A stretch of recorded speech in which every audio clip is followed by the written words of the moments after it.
Hello and welcome back to the Freelance Ver.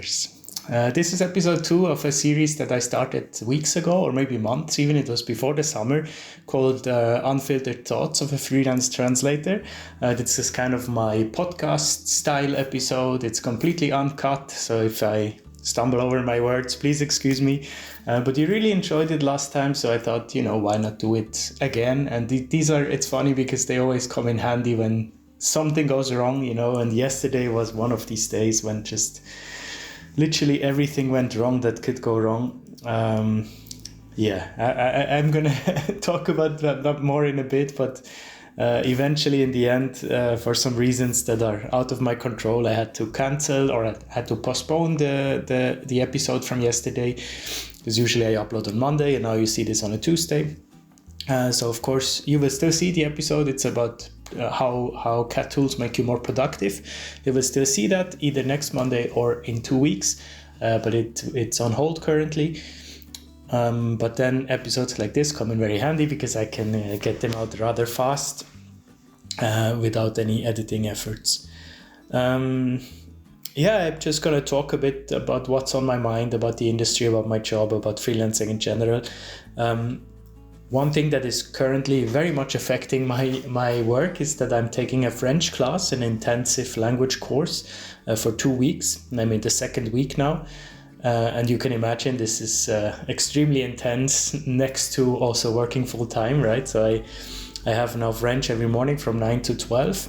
And then at 1 p.m., it is now currently 1 p.m. On Tuesday, I'm starting my working day. So it just means I'm working much later than I usually do, and it also means that not really much more fits next to it, right? So usually I'm active. I do either sports or I go out or meet someone or do some kind of activity every day, and that is currently not possible, of course, but it's still very cool, and I managed to find a way how to stay active. I'm just walking to the location. So in the morning I walk 40 minutes, and at lunch I walk 40 minutes back. And then I have 80 minutes of walking, and that's the movement done for the day, and I can actually focus on my work now.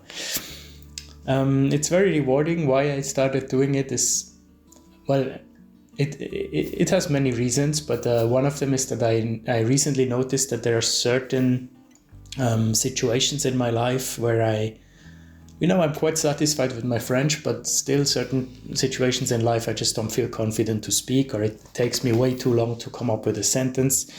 Certain grammatical structures I barely ever use, simply because I'm not used to it, so I'm just trying to reformulate and talk around it. And I just wanted to properly integrate here. It's a French-speaking commune where I live in Brussels. So I decided to go for it. I think one intensive course gives me the last boost that I need, especially this one. I'm actually filming a couple of clips throughout the weeks, and hopefully it will, I really want to make a video about my experience about it, but I'm not really sure. Of course, I can't film at the school, but just my experience around it. And I already have a few clips, so maybe in the future you will see a video about these 2 weeks, and then I will go into detail. But it's basically a very much spoken course. So it's the learning methodology is quite different from your usual language course. There is no textbook, for example, nothing. It's simply the teacher comes in, suggests a topic, and then we talk. It's a small group of 5 people. And within the topic, it's kind of implied that there is a grammatical concept in it, right? This morning, for example, we talked about future cities, like the future of urban life, city life. And naturally, if you talk about futuristic cities, you will apply the future tense, So it's really cool. I really like how the teacher is doing it, and taking a lot of notes, really focusing these 2 weeks also outside of the course on learning, because if it's so constrained, if it's limited to 2 weeks, you can really put, or at least for me, I can put a lot of effort in it. If I take a course for a whole semester, I'm usually a bit less inclined to work on it, because I think, it's so long. So I'm really trying to make the most of these 2 weeks. But of course, if then things go wrong, like yesterday at work, even in the language course things went wrong, and then at work things went wrong, then the video didn't work. So it's hard to navigate things going wrong when you're so busy, right? So and also I didn't sleep well the night before, so yesterday was a day to forget. I was literally in bed at 8 p.m. I was still writing with someone in LinkedIn. She probably watches the video, so hello. And then I told her, okay, I think this day, it's it for me. I'm gonna go to bed, and hopefully tomorrow is better. And today is definitely better. But I have a list here with a couple of topics that I want to address, and kind of linked to this language course. I kind of want to really emphasize the perks you get from having a freelance job or from being self-employed, because even just doing this language course, right, I don't even take time out of my working day. I'm still working full time, and I can do this next to it. Plus it's language, so it's related to my business, so it's fully tax deductible, right? So I basically pay half in a way, and it's really I'm always reminded again how cool it is to have this freedom of life. Really, it gives me so much. Like, even if I compare like what I probably would earn if I went my traditional path that I had planned, I would probably earn more like just monetary wise, make better money than now. But just all the freedom I get through this is just uncountable. What's the word in English? I don't know. Immeasurable for me. So it's just really cool. I just put an out of office message saying, hey, from the 9th to the 20th of September, my working day starts at 1 p.m. I will be there for you at that time, and that's it, right? And the rest is, I'm still doing the same amount of work. I'm still there for my clients, just not in the morning, but it's very rare that they need someone in the morning. Speaking of I haven't spoken of the Freelance Verse, but speaking of the Freelance Verse, from now on, I have some really cool interviews lined up. I arranged them over the summer. It's really people, especially two people that I really wanted to talk to. I can announce it. I'm going to talk to Tess Whitty. If you're a freelance translator, I'm sure you know her. She has written books. She's a very prominent figure in the industry. She's a Swedish marketing translator, and I always looked up to her very much, and I still do. So I'm very excited to talk to her. I will have an interview with her next week. So the video comes out somewhere end of September, early October. And the second person is Florian Fass. He's a Swiss industry leader. He's a co-founder of Slater. If you don't know about Slater, you should definitely check it out. It's spelled Slator. Check the website out. It's the leading industry news of our profession, basically. And he's a fellow Swiss colleague, and I've done his podcast, the Slater Pod, and already then he said he would gladly come on the channel. And now this summer I reached out to him, and we managed to set the date. It's actually the day after tomorrow, on Thursday. I talked to him, so the video comes same as Tess's interview, somewhere in September, October, so you should definitely stay tuned for that.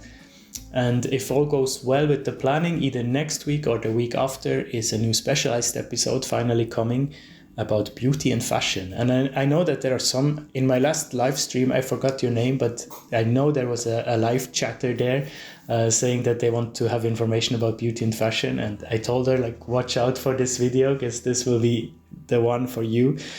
And if you guys follow the channel, you know I usually try to cut them down to like 20-25 minutes max, but I literally can't. I'm still trying. I have it open there. I'm trying to cut it down, but the ladies just wouldn't stop saying amazing things, super valuable information. So it's going to be a long one, but you can grab your snacks, grab your coffee, and just enjoy, or just watch what you want, right? You don't need to watch the whole thing. That's what's going on with the videos, and kind of connected to that, I was again approached for the Translating Europe forum. It's actually funny, I have my name tag here from the 2022 version. I don't know why that's still here. And they asked me if I want to come on again, and not as a panelist this time, but as a responsible, like a chair for a panel. So I will be the lead there. And it's really cool. It's with young professionals, and Alessio will be a part of the panel. I think, he was on the channel once. I think it was a specialist about marketing, if I'm not mistaken. And he has been a colleague ever since, or even before, like we were in touch. And it's really cool that he will be there. It will be like calming both of our nerves a bit to have someone there that we can trust. But we already had a prep meeting with the other panelists, and everyone is super lovely. So that will be cool. We really want to make it engaging, fun, practical as well, because it's about young people in the profession. So we want to give other young people or other students watching the TEF live practical information that they can use. We don't want it to be like fluffy and not specific. So I'm trying my best to create an amazing panel outline that will be useful for everybody. I'm not sure yet if it's already public, if you can already register for TEF. Once it will be public, I will announce it on LinkedIn for sure.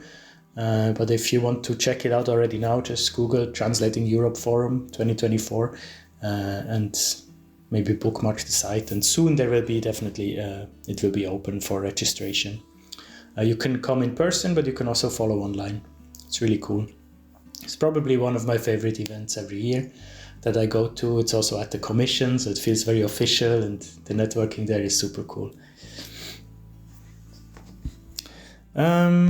Yeah, what else? I mean, I kind of hesitate lately to go on LinkedIn because I feel like, I don't know, it's so negative there lately, and I don't really, of course I understand. I mean, a lot of people are struggling in the industry, but it just pulls me down somehow. I see, I don't know if it's the algorithm, but every day I see a post again of someone leaving the industry. Someone is very unhappy with the rates. Someone is saying that they don't find jobs, etc. And it's just a lot of complaining, which I get, it's just, of course, feel free to rant on LinkedIn. It's none of my business. I'm not someone who does that, and not someone who wants to do that.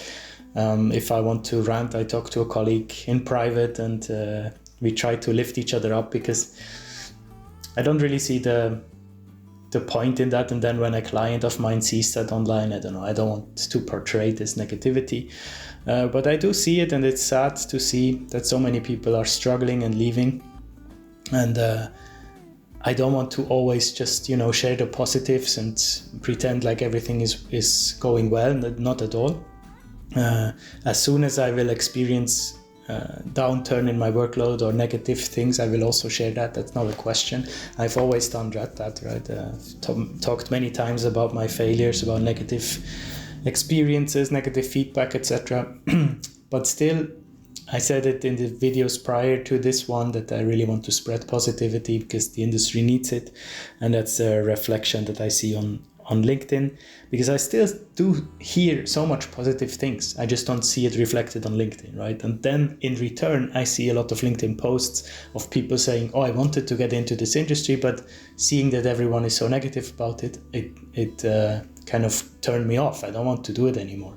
And that's what I want to kind of combat a bit, because I don't know. I don't know if it's my LinkedIn feed or if it has become a trend to just complain a bit too much, for my opinion. But, it's all good. Just on a positive note, I wanted to share that I just had an offer accepted by an agency, not a direct client. And the hourly rate that the agency accepted was, by the way, first I offered it and they accepted it, no negotiation at all. And it's as high, if not higher, than some of my direct clients' hourly rate that I have with them, So it definitely exists. Like the agencies are out there that are very highly specialized and are just then overlaying the cost to the client, right? They can still put their margin on. It doesn't mean that they have to push down the margin just because they want to make maximum profit, right? If they put like their 20% margin on, they still make good money.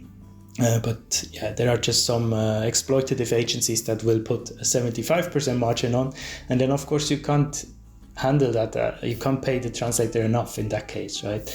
But I'm really happy I found this. It's a relatively new agency. I jumped in for a colleague of mine and just did one job for them. And now they actually need more support. So it's not like I'm taking the job from the colleague, not at all. She is still working for them, but they need help, they need support. And because I've already jumped in last year for one job, they had my data. And I don't know if my colleague even said to reach out to him again. But now we just established a possibly long-term relationship. I mean, it's what they're saying. I'm having now the first official job in this new agreement, second job overall for them. But yeah, just to let you know that it's still possible to make a good living with agency clients. I'm a bit more like, when I started this channel, I was all about like work for I prefer working for agencies. I had like an 80-20 agency direct client split. Now I'm seeing the development as well that many people on LinkedIn are seeing. So I do prefer to build up my direct client repertoire. But at the same time, I think it's important to also focus or highlight the agencies that do pay well. I mean, they also found me through the videos without me mentioning, so it might be that you're watching. So thank you very much for this collaboration. I think it will be very fruitful. What else? I wrote current projects. Maybe I can tell you a bit what I've been working on, what's been on my mind. One huge project that I've just finished was through an agency. Actually, it was for an end client that wanted to revamp their entire website. It is now live. The website is done. They've gone live. They launched a new service. Well, they merged two companies and launched a new service in Switzerland. And I've done the whole website in chunks. So it was always like one chunk this week, the next week. So for a whole month, I was busy with that. That was really cool because I could go into the project. I was fully immersed, right? Everything that I had done prior was in the TM, so it always came up again. And it's now a comprehensive website that is all done by me. There is someone edited it, of course, but the translation has been done by me. So it's very coherent, and I'm proud of that one. So that's cool. Another project I'm working on for a direct client has to do with subtitling, but it's a bit of different subtitling. It's not the usual one that I'm doing for like series or movies or even like internal communication, but it's actually for social media. And that's something I had to learn because there's a very specific, especially on TikTok and Instagram, there's a very specific way to highlight your subtitles, because a lot of people are scrolling through and just mindless watching videos without sound, right? And the brand still wants to catch the attention with subtitles. So there are certain keywords that you want to highlight, maybe in different colors or different size even, and it has to be much quicker. It's basically with the rhythm of the person speaking, so that the sub rarely stays on the screen for even a second, right? It's basically word for word coming up. It's very interesting. I haven't done this before, but now I work on a whole campaign for a health insurance, a Swiss health insurance, and they want to, publish videos on social media. It's like an online insurer. It's not really health insurance, but they want to raise awareness online with subtitled videos, and of course they're in Swiss German, so there's an added difficulty level because I have to write them in High German. They still need to match with what people are saying. Very cool. I'm still working on that. So today, most of the day will be spent on that. What else do I have today? I have a big editing job as well from an agency client that I work on daily. And today I have a big project for them, and I have a bunch of smaller ones as well. And I have to follow up with a couple of clients that still have open invoices. I'm doing that not every month. I'm doing that maybe, let's say, every 2 months, always in the middle of the month. And it is currently more or less the middle of the month. And I know that there are 2 invoices open, and one invoice it was my fault because there was a mistake on the invoice, and then I reissued it, sent it, and it has not been paid still. It's still pending. So that's an important thing to do as well. If you are doing invoicing, make sure to track whenever it's paid, right? Because you don't want to miss a non-paid invoice. And if you don't track it, it's very easy to miss them, right?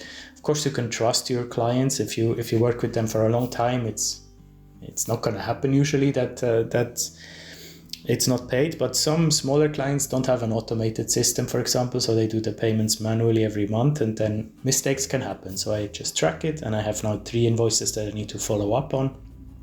And usually it's no problem at all, right? It's just a reminder, but it's on my to-do list today. And then after work if I still have time, because I will work probably until 8 p.m. But hopefully I can finish a bit earlier, and then I can still do groceries because we're out of everything. And then do my reading and then go to bed probably. Yeah, the days are quite short with this whole French course because, getting up at 7 a.m. that's not usual for me. Usually I sleep a bit longer and I need a lot of sleep. So I'm going to bed earlier than usual. But I think that's it from now. Let me check how long I've recorded. 20 minutes. Yeah, that's perfect. One thing I still have on my list, I want to quickly share just a tip, because something happened to me lately that I regret a bit, but I hope I can still correct it. I'm still in the process of correcting it. A direct client reached out to me on LinkedIn, and I was super happy because it's a topic that I'm passionate about and I would really like to work with them. I responded on LinkedIn. We created a connection. I was really doing all the things I always tell you, create a connection first, know the person, and then try to sell the service. And then when I said, okay, I will reach out to you via email to propose you my services, to send you my rates, etc. And then for some reason it slipped my mind. I don't know, it was before the weekend and I forgot about it. And this weekend, actually the past weekend, it popped into my head again about 10 days later, and I got so frustrated, and I immediately woke up because it popped into my head early morning, Sunday morning. So I woke up, I went to the laptop and I wrote the email to the person and apologized. And I really hope that we can still start the collaboration, or I don't know if they found someone else in the meantime. If I lose that, that's completely my fault, and it's a big lesson, definitely a wasted opportunity, but I hope we can still find a way to at least collaborate in the future, maybe, because it wasn't a project that they needed someone urgently for. It was more like they looked for someone for a long-term collaboration, so it might still be an option. But definitely whenever you promise something on another platform, or if you promise something you will do the next day or so, always write it down, create a calendar entry. That's what I'm usually doing, except for this time not, because you don't want to miss these opportunities. That's a shame. There you go. Second episode of Unfiltered Thoughts of a Freelance Translator done. I hope you enjoy these type of podcast, easy listening, easy going episodes. Of course, they're very nice and easy to make for me because there's no editing to be done. Just popping in the edit software, add the intro before, and that's it. But it still gives it's a bit like a live stream, right? It gives you insight into my daily life, into my daily work. And what I've been thinking about. So whenever there is some complication coming up, when I need a filler video, I will keep this podcast format going. Let me know in the comments what you guys are working on. I'm always curious to hear. Actually, and if people think I'm not reading the comments, I'm always reading the comments, every single one. And actually one subscriber wrote a comment about a really interesting topic that she asked if I could make a video about it, and I was like, yeah, I would like to, but I don't know too much about it. You are living it firsthand, so please reach out to me on LinkedIn if you're in to come on the channel for an interview to talk about this topic. And she did reach out, so we will hopefully set up a date and we can create a cool video. So if that's something you're interested in, everyone is always welcome with videos to come on the channel to speak to talk about your experience. I think it's so important and so cool if people can listen to someone that's in the same boat as they are. If you are a beginner and you have some specific struggles that only beginners have, who am I to talk about it, right? It's much better if you can explain the situation and how you overcame it. So I'm definitely always open for that one. It might just take a while until I reply, but at the moment, I'm quite good with replying, so try to reach out now if you want to. I don't have too much going on. All right, that's all. Thank you so much for listening. If you watched till the end, it means a lot, and I see you next Monday with the regular programming. Take care. Bye-bye.